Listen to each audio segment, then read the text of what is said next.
Olá, amigos e irmãos inscritos do canal Segredos Subliminares.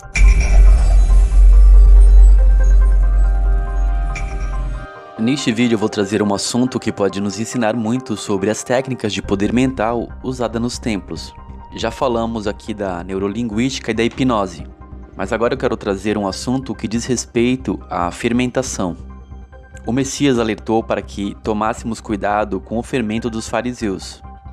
Vocês sabem que os fariseus eram uma seita que, já na época de Cristo, tinha uma grande influência doutrinária. Naquela época havia a seita dos saduceus e dos fariseus. Fariseu é muito mais que ser hipócrita. Sua doutrina tem muito a nos ensinar sobre as denominações dos dias atuais. Os fariseus eram uma seita formada por um grupo de judeus devotos da Torá, os 5 primeiros livros da Bíblia. Teria surgido no século II a.C. Eles eram opositores dos saduceus e foram os criadores das instituições das sinagogas. Com a destruição de Jerusalém em 70 d.C., a queda do poder dos saduceus cresceu, assim como sua influência dentro da comunidade judaica, se tornando depois os precursores do judaísmo rabínico. A palavra fariseu tem um significado de separados, santos. Passaram a ser considerados hipócritas, pois manipulavam as leis para seu propósito e interesse religioso. A fermentação está exatamente relacionada a algo de bela aparência como um pão, que apresenta um crescimento ilusório, e é da pessoa que se gaba de uma falsa santidade por seguir preceitos e leis, parecendo mais santa, próspera e abençoada por Deus. E é assim que vemos o comportamento das seitas e denominações da atualidade. Grupos diversos se dividindo e cada denominação se considerando mais santa do que a outra. Esses tentáculos formam o grande povo da religião. O corpo de Cristo é algo universal e não está fragmentado, mas percebemos que cada denominação usurpa ser representante oficial da verdade, ou mais santa e pura, e que eles propagam a verdadeira doutrina de Cristo.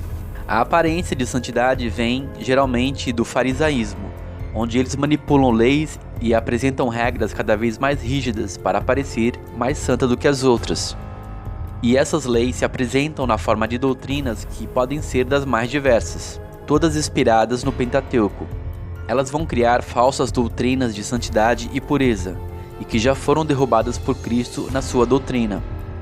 As mais conhecidas é Deus e Amor, Assembleia de Deus, mas há muitas outras. Embora muitas denominações hoje em dia se tornaram mais flexíveis, muitas delas ainda possuem uma certa rigidez nas suas regras, como proibir que a mulher use calça ou corte o cabelo, ou obrigar a guarda do sábado, principalmente doutrinas baseadas em Levítico e Deuteronômio, que deturpa a sexualidade ou sexo e vê pecado e sujeira em tudo.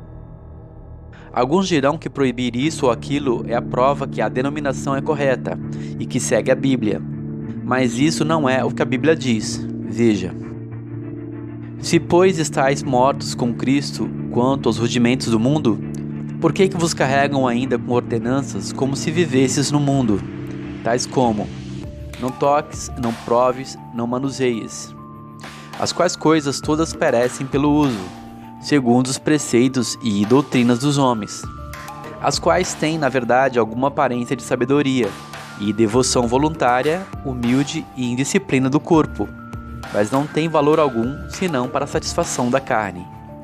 Colossenses 2, do 20 ao 23. A fermentação tem um ambiente propício nessas seitas, pois tais regras são demoníacas. Como é alertado que nos últimos dias apostatarão alguns da fé, dando ouvido a espíritos enganadores e doutrinas de demônios, proibindo o casamento ou práticas sexuais, rotulando tudo como pecado. Mas o diabo usa exatamente a fraqueza humana para levar a pessoa a quebrar essas leis e essas regras fúteis, que nada tem de santidade nas suas práticas, apenas aparência bela na carne, o que a Bíblia chama de circuncisão da aparência. O pastor geralmente vai tentar manipular estes crentes com suas doutrinas, impondo falsas regras de santidade para mostrar aparência na carne. Isso é puro fermento e inchação, pois se o interior da pessoa é sujo, não adianta lavar o exterior do copo. E muitas pessoas se desviam, como é chamado quem abandona esse sistema, exatamente por não conseguir cumprir essas doutrinas estúpidas, impostas por essas denominações. Eles proíbem tudo. Você não pode fazer nada. Não pode ouvir uma música, não pode beber, não pode fazer nada que é considerado coisas do mundo. Colossenses 2,14 fala também que Deus rasgou a lista de regras e leis que eram contra nós. Havendo riscado a cédula que era contra nós nas suas ordenanças, a qual de alguma maneira nos era contrária, atirou do meio de nós, cravando-a na cruz. E despojando os principados e potestades, os expôs publicamente, e deles triunfou em si mesmo. Portanto, ninguém vos julgue pelo comer, ou pelo beber, ou por causa dos dias de festas, ou da lua nova, ou dos sábados, que são sombra das coisas futuras, mas o corpo é de Cristo. Obviamente que aquela pessoa que é alcoólatra e tem problema com o alcoolismo, ela deve passar bem longe de bebidas, mas isso não é regra nem uma lei para ninguém. Antigamente se bebia bastante vinho, e hoje em dia se bebe mais cerveja e outras bebidas mais fortes. E certamente nós sabemos os riscos para a saúde de não viver enchendo a cara. Se você quer continuar sendo manipulado por essas seitas e denominações que voltaram a criar listas de regras e leis, tipo não toques, não proves e não manuseies, isso é uma opção sua. Colossenses 2, 18 ao 20 nos deixa um alerta sobre essa manipulação. Essa manipulação acontece com um pretexto de santidade, separação, algo que muitos no templo chamam de consagração. Se consagrar para Deus poder usar, para poder ver coisas sobrenaturais, anjos e receber mistérios. Mas o texto diz: ninguém vos domine a seu bel prazer, com pretexto de humildade e culto dos anjos, metendo-se em coisas que não viu, estando debalde inchado na sua carnal compreensão, e não ligado à cabeça, do qual todo o corpo, provido e organizado pelas juntas e ligaduras, vai crescendo em aumento de Deus. O controle é principalmente sexual. Essa energia é manipulada pelo pastor a seu bel prazer. O objetivo deste controle é manipular a energia sexual da congregação com propósitos mágicos. Na prática da magia sexual e na prática da alta magia de Kundalini, a energia é usada para fins mágicos. Os praticantes se excitam e bloqueiam o orgasmo, o prazer. Essa energia reprimida é usada para propósitos mágicos. E é assim que os pastores maçom se usam dessa energia na congregação. Proibindo certas coisas e práticas, ele reprime principalmente pela culpa. Assim, ele pode usar essa energia para fins específicos no templo. Trata-se de uma prática de magia pouco conhecida no meio religioso. Ou mesmo muitos não fazem ideia de como essa energia sexual é manipulada.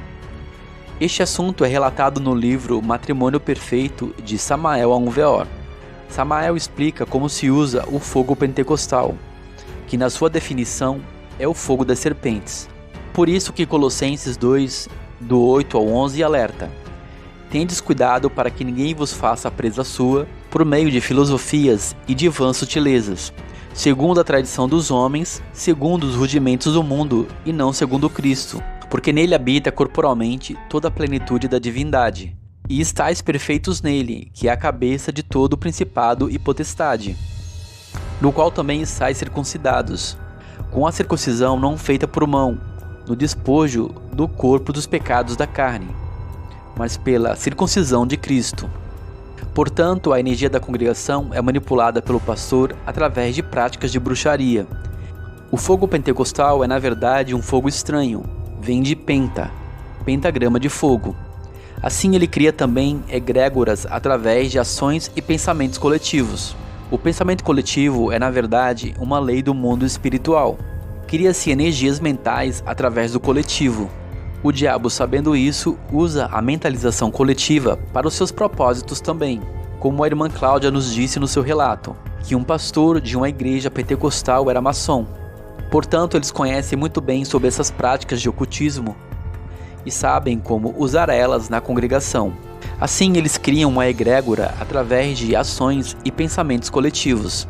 Eles não acreditam no poder de Jesus, mas usam a energia da egrégora para realizar o chamado milagre. Egrégora é como se denomina a força espiritual criada a partir da soma de energias e pensamentos coletivos, fruto da reunião ou congregação de 2 ou mais pessoas. Jesus falou: onde 2 ou mais estiverem reunidos em meu nome, eu estarei no meio deles. Sim, claro, pelo poder da fé e do Espírito Santo ele se faz presente, mas o diabo é astuto e ele usa também esta lei para perturbar o corpo de Cristo. Veja bem, eu não estou dizendo que não acredito em milagres ou nos dons espirituais. Eu estou dizendo que aquilo que Jesus ensinou foi convertido em prática de magia. São práticas de magia da serpente e não do Espírito Santo, que é representado por uma pomba. Cabe a você discernir qual é o espírito que está atuando. Eu sei que muitos podem se surpreender com isso que estou trazendo, mas o verdadeiro Pentecostes não acontece hoje nas denominações. Eu acredito no Pentecostes bíblicos e nos dons espirituais, mas não nessas práticas que são realizadas hoje nesses templos. A própria história do movimento pentecostal é dividida em várias ondas.